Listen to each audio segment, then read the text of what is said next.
quarantine ends. Professionally, aesthetically, and just It happens, and this quarantine doesn't like my friends. And I'm dying to get a facial, my nails done, and my hair me cut, too. and And my wax, eyebrows. eyebrows. I haven't done laser, you know that, like my legs and stuff. So, and I have to do that. Like I've That is decided, like should be that should be on your #1 to-do that's list. something that I need to do because I don't know how to shave my legs. Like I've never shaved my legs in my life. I've like literally gone online and seen videos on how to shave Directions. legs. Well, at least you have YouTube. I think you can. I think you can manage that. You can memorize all your scripts. I actually have to give one shout out. And she's Okay. listening, and she's got her whole entire friend posse. My friend Okay. Courtney, Dylan Hi. in San Jose, because she told me I must mention her name, and Is that that she's a is that huge is that your fan. best friend? It is, yes. So she saw my Hi. post. Hi. She's spoken so much about you. Oh, thank you so much. Thank you. Thank you. We have a lot of questions, but I can't understand some of them because they're not in English. But Sorry. Do you want me to go through it? some of it says, what do you do with your quarantine? What do you do in the evening? So what time do you go to bed since you're sleeping So only 5.5 hours? so I do Pilates at 6 o'clock. After Pilates, so 6 to 7 I do Pilates, and at 7, usually I eat my dinner from 7 to 8, and 8 o'clock I do another walk from 8 to 9 with the whole family. We walk around the house like crazy people, and then Yeah. then I just watch something or I read, and I go to sleep by 11:30, 12.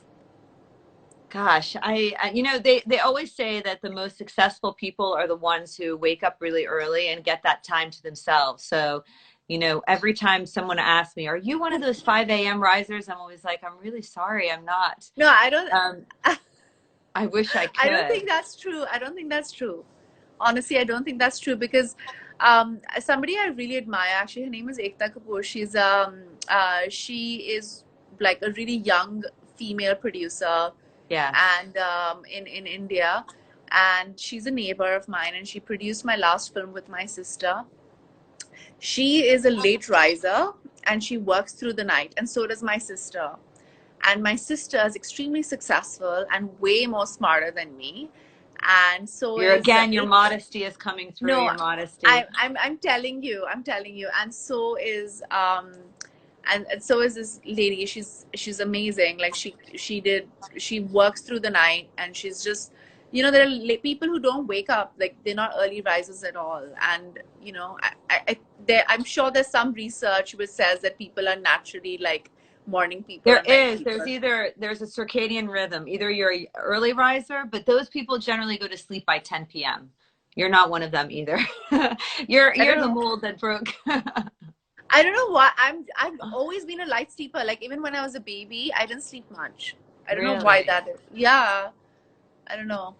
So a lot of people have asked about pigmentation since you brought it up. There must have been like 10, 15 questions. So I'll speak very quickly about pigmentation. So pigmentation, especially in brown skin, you have to go to somebody who really knows brown skin essentially, because pigmentation usually, oh, you're so sweet, is usually from a lot of UV exposure. And sometimes it can be from like hormones or pregnancy, and it's called a pregnancy mask or melasma, which I have a little bit of myself. And so, skincare is obviously the most important prevention. If you can prevent pigmentation from happening, then you're better off. Sunglasses, SPF. And remember, this audience, so many of them are from, Southeast Asia, and there is a lot of sun, and it's very warm, and you sweat, and you need to put it on again. You can use makeup on top of it. Don't think just because it's true, we have a less risk of having some forms of skin cancer. So in that sense, we're lucky, but we still get the pigmentation.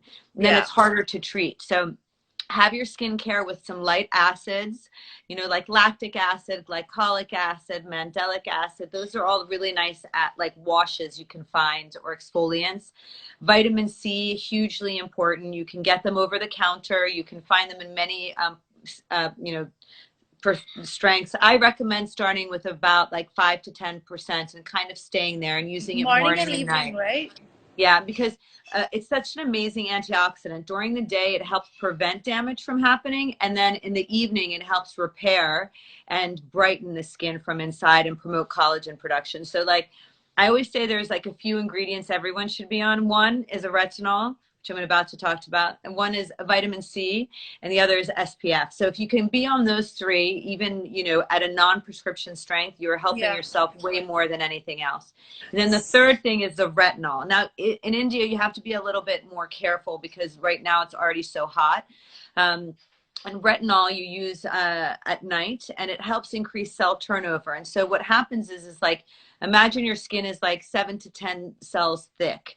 And every time you create a new skin layer, the old one sloughs off, and you get a little bit of dryness or flaky. I'm actually using quite a lot of it now, and I actually use too much, and I'm a little red there. But basically, it creates new skin. It does not thin your skin. It actually makes it thicker in the long run. And then at the same time, every time you have new skin, it's clearer and brighter, and so you have less pigmentation. Of course, you start with this, and then, you know, if you're not breastfeeding and you're not, you know, trying to get pregnant or pregnant, then you can always go on to something more prescription strength. So I always say look for those types of ingredients. Kojic acid. What else is really great? Arbutin. You can also use licorice. Vitamin C, retinol, and then hydroquinone is something prescription strength that can be used. And those you have to go to a doctor. You can use a combination of those things that are prescription strength. But You've never remember, prescribed that for me. well, because at some point you're going to have a baby. Maybe now. Who knows? That's what everybody's like. They were like, everybody's gonna Be be. a lot of new babies born. Oh That's my for sure. God. They always Isn't say it that scary though happens. to have kids at this time? You don't know what's gonna happen. You know, but you know, funny enough, somebody, my brother was telling me, I think it was at NYU, they did a study on all the women who came in to deliver their babies, and they found that about like 18 or 19% had COVID and didn't even have any symptoms with it. And That's so, insane. oddly, you know, I think once like the world has more testing, then I think we'll know then, you know, what the percentage is. I mean, I know you're super scared. You know, you've had a little bad experience in the past, and it's very scary. It's very scary for everybody, you know. So Yeah. um, you never know. You could just be unlucky. You could be young, healthy, and unlucky. But for the most part, I think what will happen is we'll know that it's not as bad as we think it is, and hopefully we'll have a remedy for it. And if not, a vaccination. So, you know, it is going to happen. It's just, you know, maybe not tomorrow, but Yeah. hopefully in the upcoming months. And we just have to be more cautious. So, you know, for your films, how many people are on a set generally? Can you tell us what you're Uh, filming? so I'm gonna when I'm like usually when I'm filming, it depends on the kind of project I'm doing. If it's a smaller film, then the crew is smaller. Maximum, the minimum a crew can be is like 50 people. Okay. Like on a I think I'm like looking at it. Maximum can be 250, 300 people Wow. like crew, and that's not like including junior artists and secondary cast. Like it can be like huge. It can go up to like thousands and thousands of Wow. people.